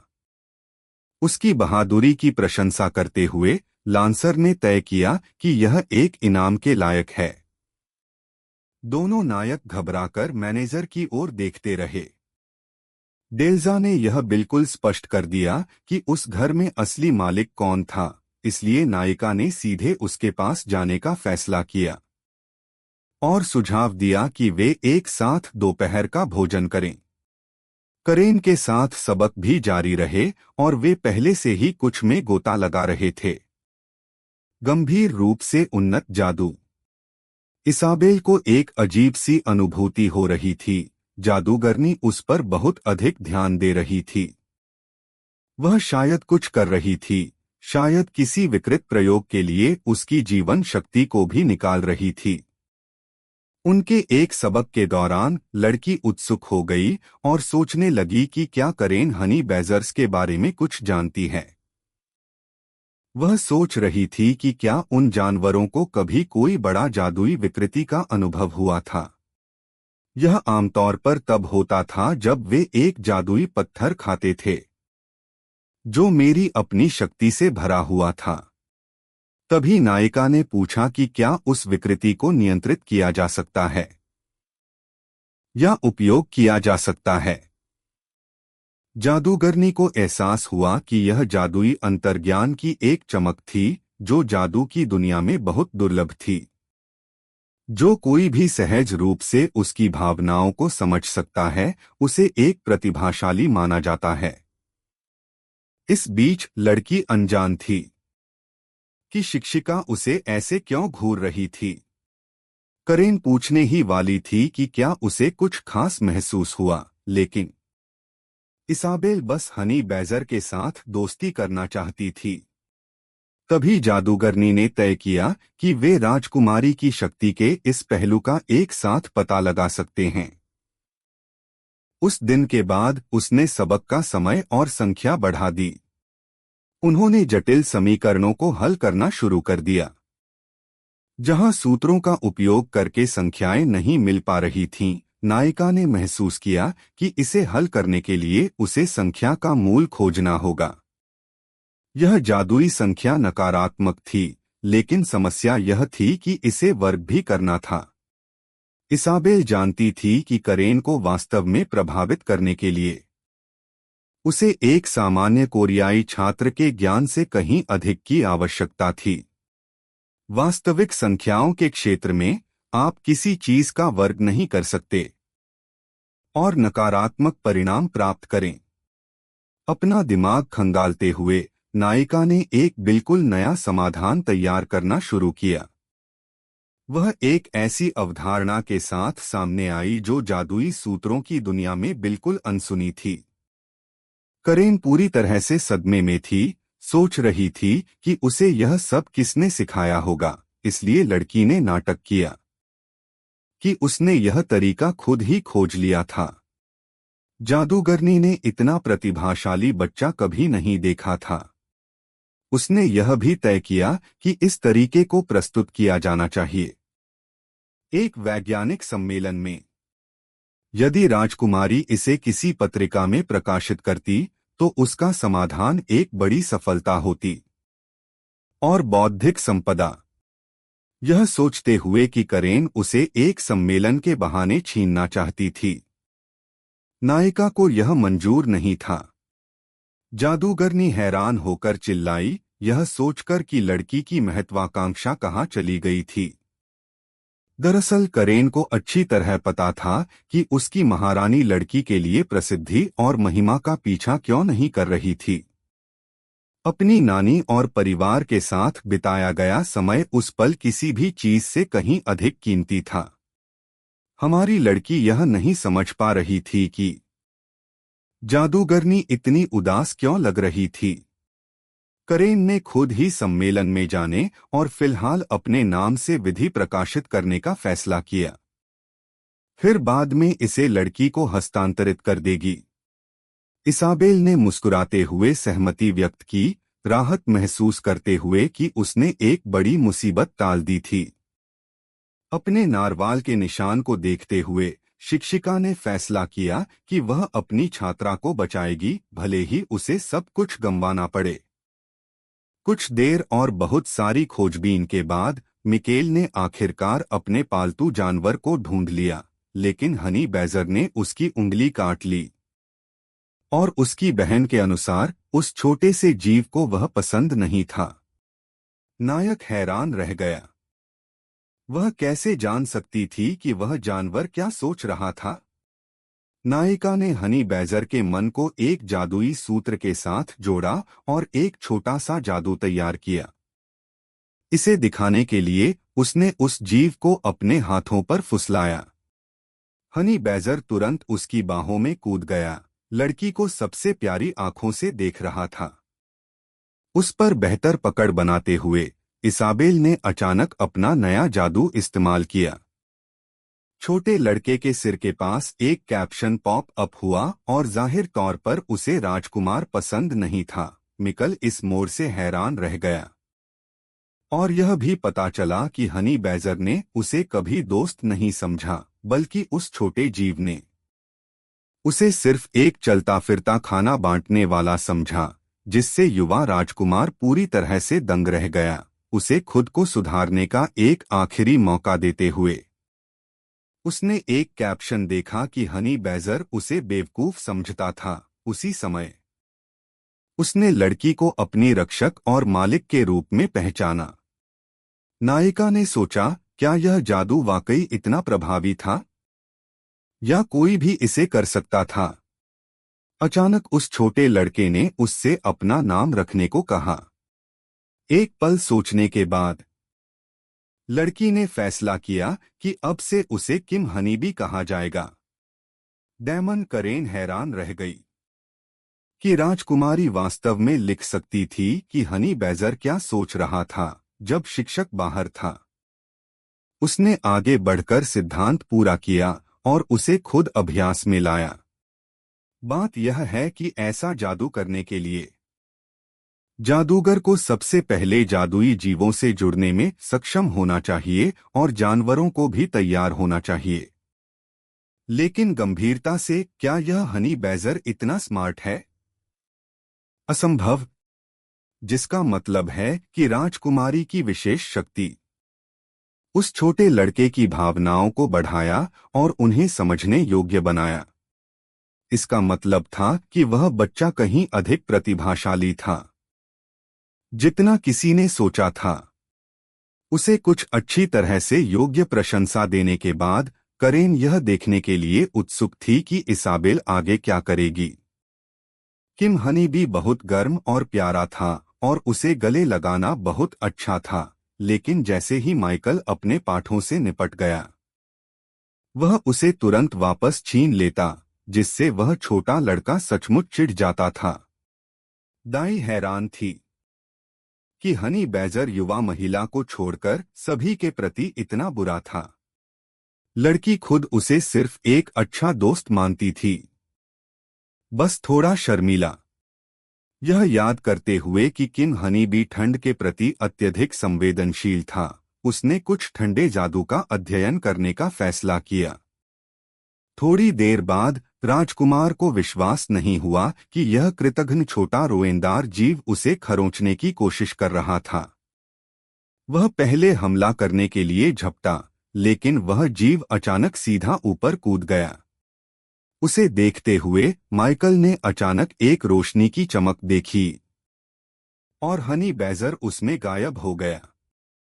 यह सोचते हुए कि उसका दोस्त टेलीपोर्ट कर सकता है, वह पूरी तरह से उत्साहित था। इस बीच किम हनी बी ने खुद को एक विशाल गुफा के प्रवेश द्वार के सामने खड़ा पाया।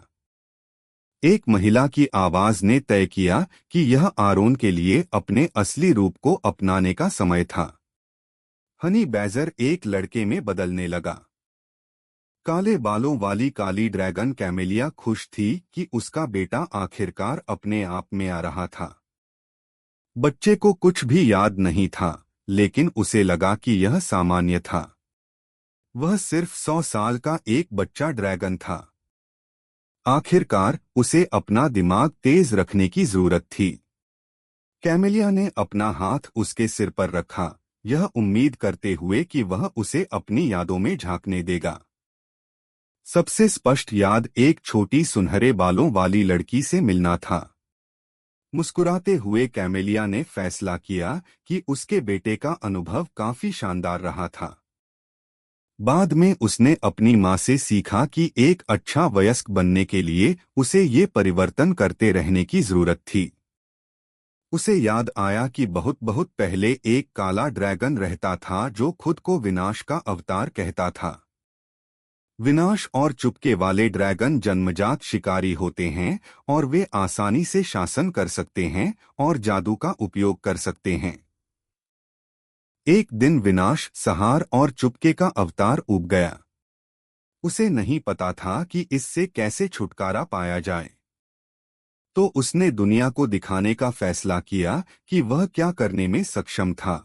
लेकिन एक दिन काले ड्रैगन ने बस सब कुछ नष्ट करना बंद कर दिया। पता चला कि एक प्यारा लड़का आया, उसे एक अंगूठी दी और उसे खुश करने का वादा किया। पागल लगता है, लेकिन विनाश का यह प्राणी। संहार और चुपके ने सोचा कि वह प्यारा था, यहाँ तक कि थोड़ा मजेदार भी। कहानी का नैतिक क्यूटनेस एक भयानक शक्ति है जो पूर्ण विनाश को रोकने में सक्षम है। उसके बाद ड्रैगन को एहसास हुआ कि किस तरह की परेशानी पैदा हो सकती है अगर किसी युवा के पास लगभग असीमित शक्ति हो। इसीलिए उन्होंने एक कानून बनाया कि आरोन जैसे छोटे ड्रैगन को स्कूल जाना होगा। अन्य जानवरों के रूप में रहना अनिवार्य हो गया ताकि वे समझ सकें और अन्य प्राणियों के साथ सहानुभूति रख सकें। लेकिन पूरे अनुभव के लिए ड्रैगन के दिमाग को अस्थायी रूप से मिटाना पड़ता है। अगर उसे सब कुछ याद रहता है तो उसका ड्रैगन कोर टूट सकता है, इसलिए परिवर्तन की यादें सील कर दी जाती हैं। अचानक आरोन अपनी माँ से पूछता है, तो किम हनी बी क्या है? पता चला कि वे शब्द बस उसके दिमाग में आ गए थे। उसकी माँ को यह बहुत अजीब लगा, लेकिन वह जानती थी कि उसे बाद में इनमें से कुछ भी याद नहीं रहना चाहिए। लांसर की काली ड्रैगन की कहानी सुनकर वह बुरी तरह डर गई। उसे खुद नहीं पता था कि वह इतनी डरी हुई क्यों थी, लेकिन उसे ऐसा लगा जैसे वह ड्रैगन पास ही था। उसने पूछने का फैसला किया कि क्या वह राक्षस अभी भी जिंदा है। लांसर ने कहा कि चिंता की कोई बात नहीं है, क्योंकि काले ड्रैगन ने खुद वादा किया था कि वह कुछ भी बुरा नहीं करेगा और उसने सैनिकों की मदद करना भी शुरू कर दिया था। इसके अलावा कहानी का वह आदमी वेलोसिया का पहला सम्राट था और वह काला ड्रैगन उसका संरक्षक बन गया था। शाही परिवार की गुप्त रूप से रक्षा कर रहा था। यह एक दिलचस्प कहानी थी, लेकिन इसाबेल को किताब में किसी संरक्षक ड्रैगन के बारे में कुछ भी याद नहीं था और शाही परिवार की रक्षा करना उसके पिता का काम था। बाद में वह माइकल के लिए एक क्रिस्टल लाई, वही जिस पर उसने लगभग अपने दांत तोड़ दिए थे। मुझे बस इस जादुई पत्थर में मन मना डालना था और एक जमा देने वाली हवा बाहर निकलती। चूंकि यह दुनिया एक बारूद का ढेर है, इसलिए रोजमर्रा का जादू युद्ध जादू जितना विकसित नहीं है। शायद इसीलिए इसाबेल इस क्षेत्र की खोज में इतनी दिलचस्पी ले रही है। उस रात बैटन आखिरकार घर लौटकर शाही महल के अखाड़े के भूमिगत तिजोरी में कदम रखा। उसने हवा में एक अजीब मन मना महसूस किया, जैसे वह अपनी जगह पर जम गया हो। अगले दिन सम्राट जानना चाहता था कि नायक की जांच कैसी रही। लॉर्ड ने कितनी भी कोशिश की, उसे कोई सबूत नहीं मिला, इसलिए उसने उसे पकड़ने और पीटने की कोशिश की। भले ही विल्हेम निर्दोष हो, इसने असली अपराधी को चेतावनी दे दी थी, और बैटन को वैसे भी वह जादूगर कभी पसंद नहीं आया था। जरा सोचिए कि उपहार देने के समारोह के दौरान उस आदमी ने राजकुमारी को कैसे देखा था। इसाबेल को दी गई वह लालची, गंदी नजर आसानी से पहचानी जा सकती थी। लॉर्ड सोच रहा था कि उसे तभी उसकी आंखें निकाल देनी चाहिए थीं, और उन्हें ऐसी जगह ठूंस देना चाहिए था जहां सूरज की रोशनी न पहुंचे। नायक को महल में वापस आने और यह खोजने की भी याद थी कि पूरी भूमिगत तिजोरी जम गई थी। यह किसी सुनियोजित अपराध जैसा नहीं लग रहा था, बल्कि ऐसा लग रहा था जैसे किसी का मन मना अनियंत्रित रूप से लीक हो गया हो। और देखने से ऐसा लग रहा था कि राजकुमारी का मन मना ही तिजोरी के जमने का कारण था। बैटन को उम्मीद थी कि सम्राट भड़क जाएगा, लेकिन रॉन शांत रहा। यह सिर्फ कोई बर्फ का जादू या दुष्प्रभाव नहीं था, मेरा मतलब है कि तिजोरी गर्मियों के बीच में जम गई थी।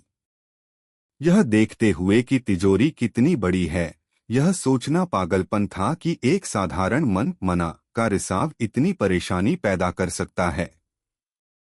राजकुमारी की स्वाभाविक प्रतिभा और उसके मन की गुणवत्ता असाधारण थी। दूसरे शब्दों में, वह लड़की एक पूर्ण विलक्षण प्रतिभा थी। रॉन के लिए एक अनमोल रत्न, और ऐसा ही होना चाहिए था। आखिर वह उसकी बेटी थी। उस जवाब से स्तब्ध होकर स्वामी को हर पिता के इस विश्वास की याद आ गई कि उसकी बेटी सबसे अच्छी होती है। अब वह समझ गया था कि महारानी उसे छोड़कर सम्राट से इतना प्यार क्यों करती थीं। 5वीं सर्दी आ रही थी और समय तेजी से बीत रहा था, लेकिन इसाबेल ने ध्यान भी नहीं दिया था। करेन अभी तक नहीं लौटी थी, इसलिए उसने खुद ही जादू का अध्ययन करना शुरू कर दिया। लड़की और भी व्यस्त हो गई, लेकिन जादू का सिद्धांत और सूत्र इतने दिलचस्प थे कि वह समय का ध्यान ही नहीं रख पाई। उसने यह भी सुना था कि विल्हेम गायब हो गया था, और क्या यह करेन की अनुपस्थिति से जुड़ा हो सकता था। लेकिन अब बुरे विचारों का समय नहीं था। नायिका के पास ज्यादा समय नहीं बचा था और उसे वर्तमान पर ध्यान केंद्रित करने की जरूरत थी। अचानक मिकेल अपने कंधे पर किम हनीबी के साथ दौड़ता हुआ आया, जो अपनी बहन के साथ स्लेजिंग करना चाहता था। इसाबेल ने पहले कभी ऐसा नहीं किया था, लेकिन उसके भाई के अनुसार यह मजेदार था। फिर उसने सोचा कि क्या वे एक स्नोमैन बनाएंगे, और राजकुमार ने फैसला किया कि वे यह केवल उसके लिए करेंगे। पूरी तरह से उत्साहित होकर लड़की ने अपने भाई पर भरोसा करने का फैसला किया, लेकिन डेल्जा ने स्लाइड्स तक जाने का उनका रास्ता रोक दिया, यह जानते हुए कि वे एक एस्कॉर्ट लांसर के बिना महल नहीं छोड़ सकते। उनकी मदद के लिए दौड़ता हुआ उनके साथ जाने के लिए उत्सुक था, लेकिन मैडम ने आंख भी नहीं झपकाई, अपने पति की बातों को पूरी तरह से नजरअंदाज कर दिया। चाहे उसने कितनी भी विनती की, वह जानती थी कि उसका असली मकसद बस उनके साथ मौजमस्ती करना था। अचानक बैटन आ गया, यह उम्मीद करते हुए कि प्रबंधक उस पर भरोसा करेगा। नायिका अपने शिक्षक को इतने लंबे समय में पहली बार देखकर वास्तव में खुश थी। उसे उठाते हुए स्वामी ने सोचा कि वह और भी प्यारी कैसे हो गई। वह उसे याद करते करते लगभग मर ही गया था, और लड़की ने भी उसे याद किया। वह थोड़ी उदास भी थी क्योंकि पिछली बार बैटन बिना अलविदा कहे चला गया था। तभी स्वामी की छाती से एक तेज दिल की धड़कन गूंज उठी। क्या उसे एहसास नहीं हुआ? यह अजीब चीज उसके सिर से चिपकी हुई थी। यह एक हनी बैजर देखकर उसने तुरंत उसे पकड़ लिया और नायक से माफी मांगी। बैटन के चेहरे से पता चल रहा था कि वह इस बदमाश को खत्म करने वाला था। बात बदलते हुए इसाबेल को उम्मीद थी कि डेल्जा उसे और लॉर्ड को जाने देगी। एक गहरी आह भरकर मैडम ने सहमत होने के अलावा कोई और विकल्प नहीं देखा। फिर भी उसे उम्मीद थी कि बैटन बच्चों का अच्छे से ख्याल रखेगा। तो अपने जीवन में पहली बार नायिका स्लेजिंग करने गई। लेकिन जल्द ही एक विशाल पहाड़ की चोटी पर खड़े होकर उसे एहसास हुआ कि उसने तीसरे राजकुमार को गंभीरता से कम आंका था। डर से कांपते हुए उसने कभी कल्पना नहीं की थी कि वे इतनी खतरनाक जगह पर स्लेजिंग करेंगे। मुझे जो समझ नहीं आ रहा है वह यह है, किसने सोचा था कि यहाँ एक टेलीपोर्ट गेट खोला जाए? ये गेट जादुई उपकरण हैं जो आपको तुरंत टेलीपोर्ट करने देते हैं और उन्हें बनाने में बहुत पैसा लगता है और रखरखाव पागलपन भरा है, इसलिए महल में भी कुछ ही हैं। तो फिर एक पहाड़ की चोटी पर क्यों लगाया जाए? बैटन से चिपकी हुई लड़की ऊंचाई से डरी हुई थी। नायक ने तुरंत उसे उठा लिया और राजकुमारी ने उसे कभी न छोड़ने का आदेश दिया। लॉर्ड ने फैसला किया कि वह उसे नहीं छोड़ेगा, भले ही वह उससे ऐसा करने को कहे।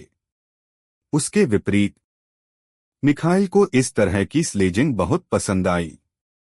अपनी बहन को यह दिखाने का फैसला करते हुए कि यह कैसे किया जाता है, वह एक स्लेज पर पहाड़ से नीचे उतर गया।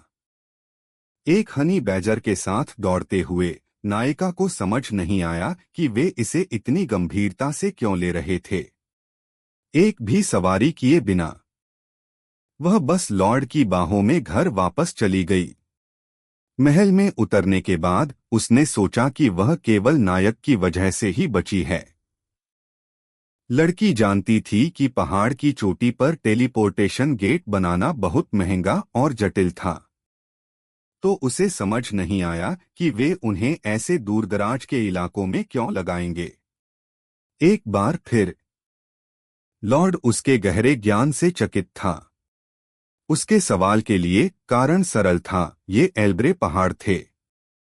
नाम पहचानते ही इसाबेल जान गई कि इसका मतलब है कि वे म्यूटेंटियन क्षेत्र से सटे हुए थे।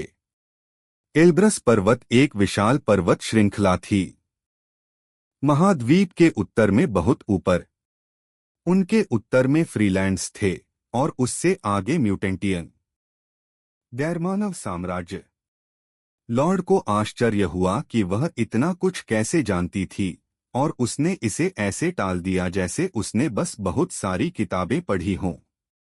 अचानक उसने कुछ ऐसा बताने का फैसला किया जो उसे परेशान कर रहा था, जिसने नायक को पूरी तरह से चौंका दिया।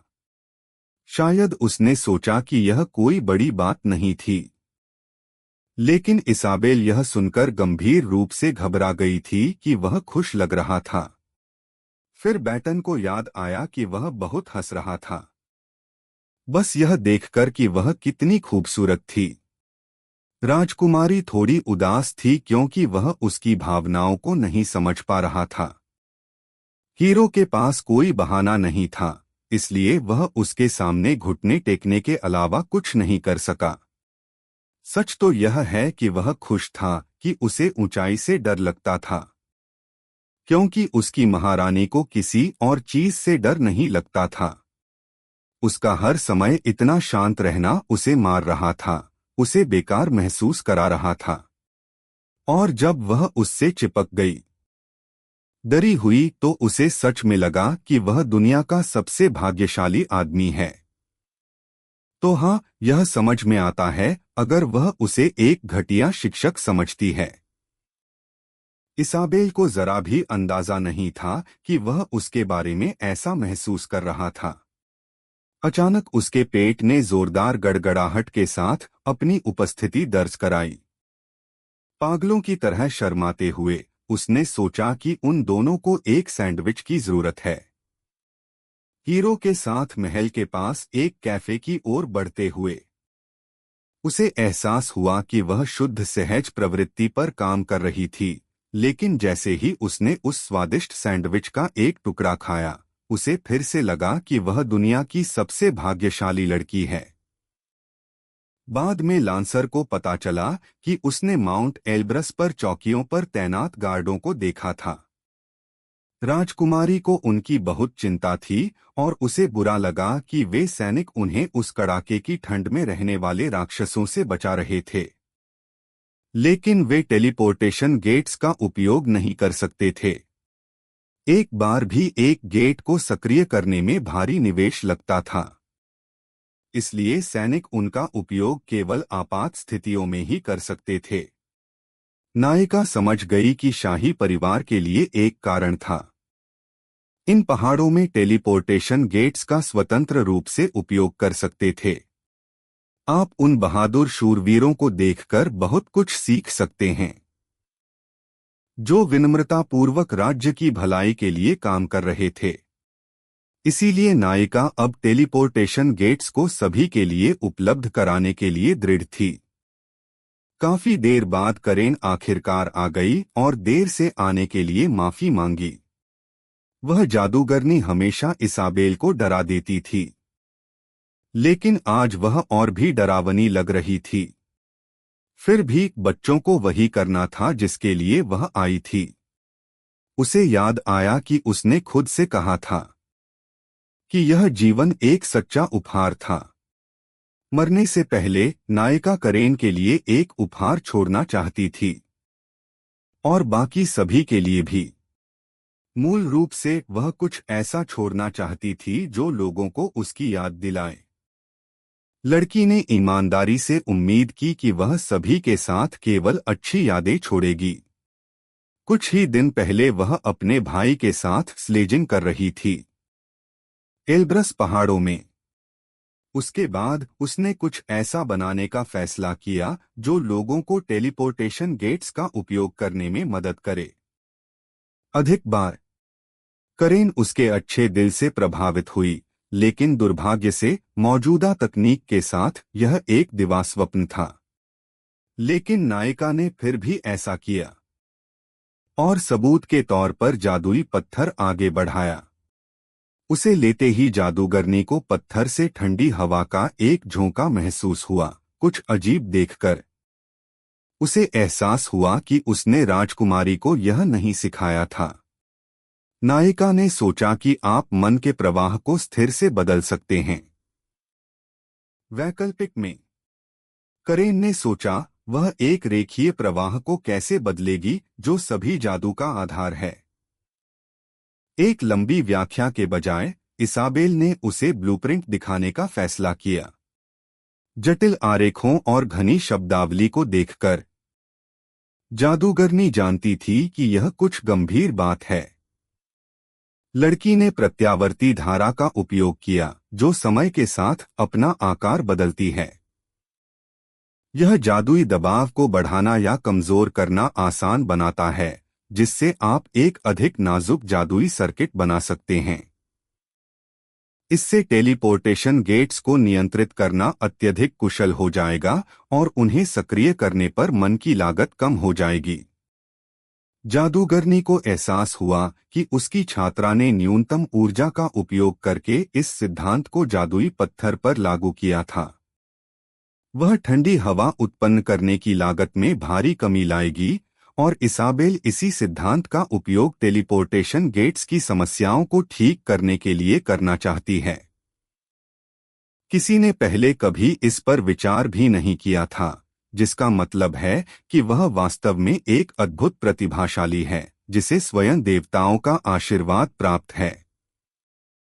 लड़की करेन को हमेशा गुस्से में देखती थी और अब जाकर उसने देखा कि वह मुस्कुराना भी जानती है।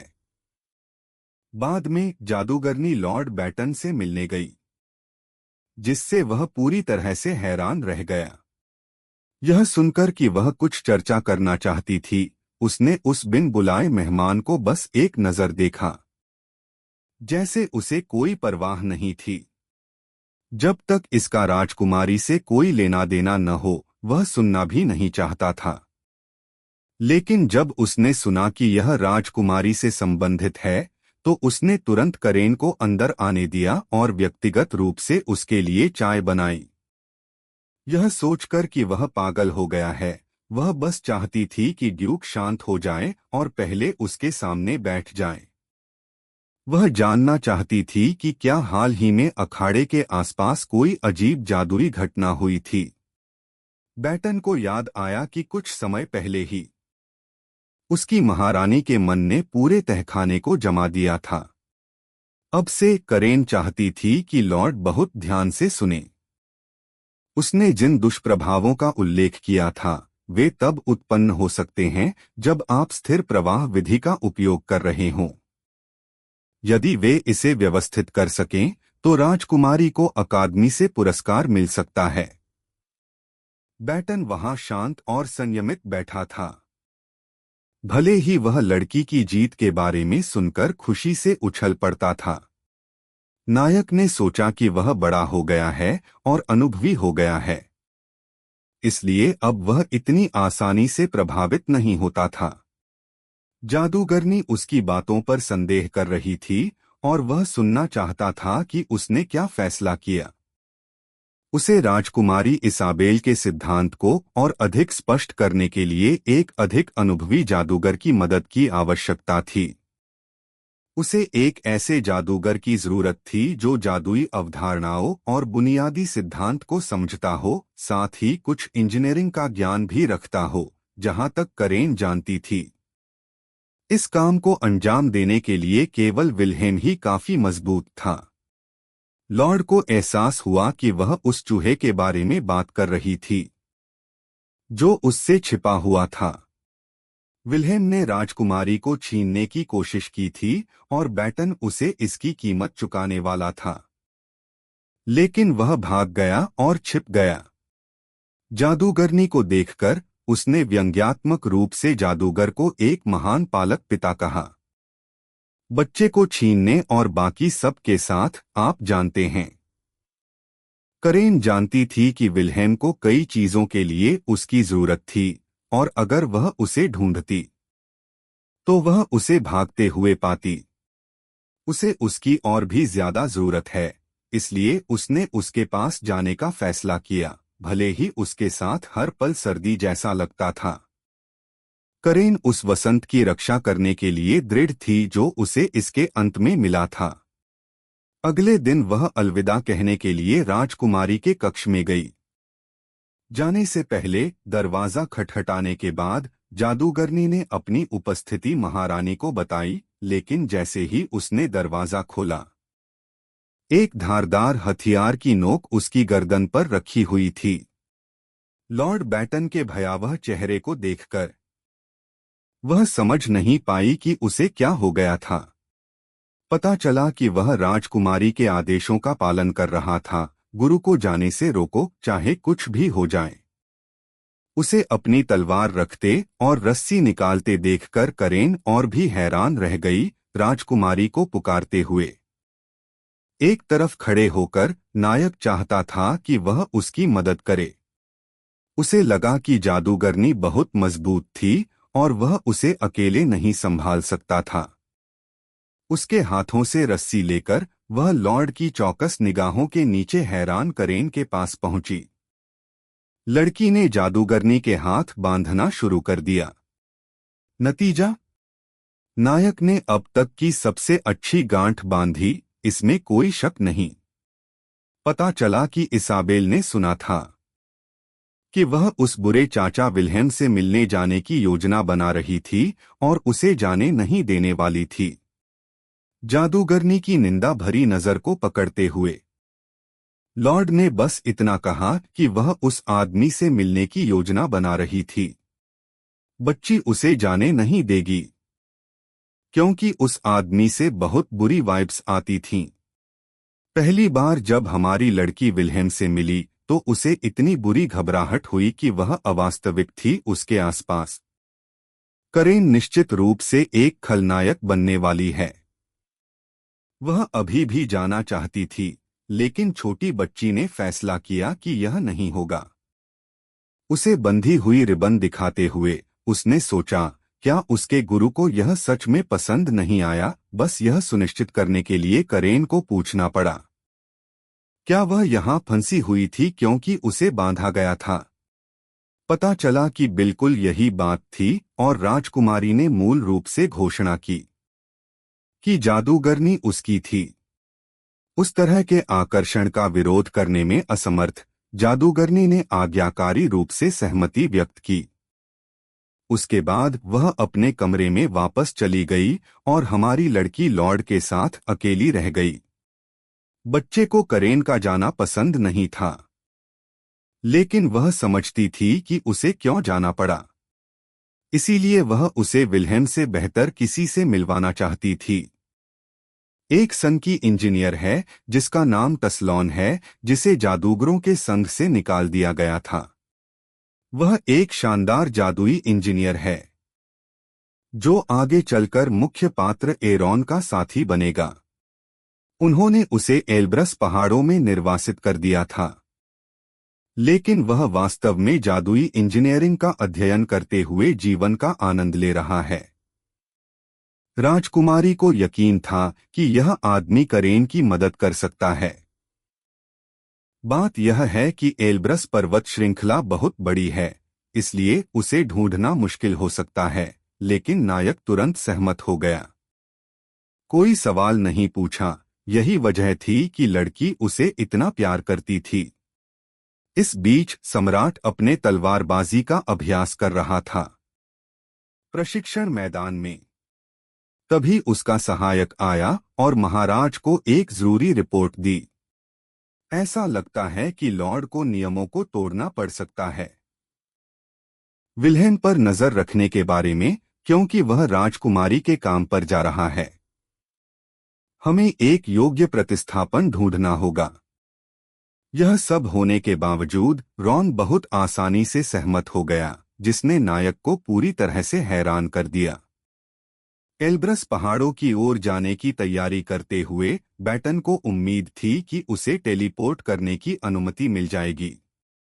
उसे तुरंत अनुमति मिल गई, और यह सोचकर कि वह रॉन की उदारता का फायदा उठा सकता है, उसने वेतन वृद्धि और असीमित पोर्टल पहुंच के लिए भी कहा।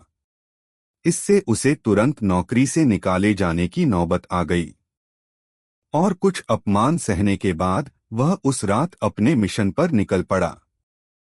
दाई ने राजकुमारी को सुरक्षित रूप से उसके पालने में लिटाया और उसके माथे पर चूमा।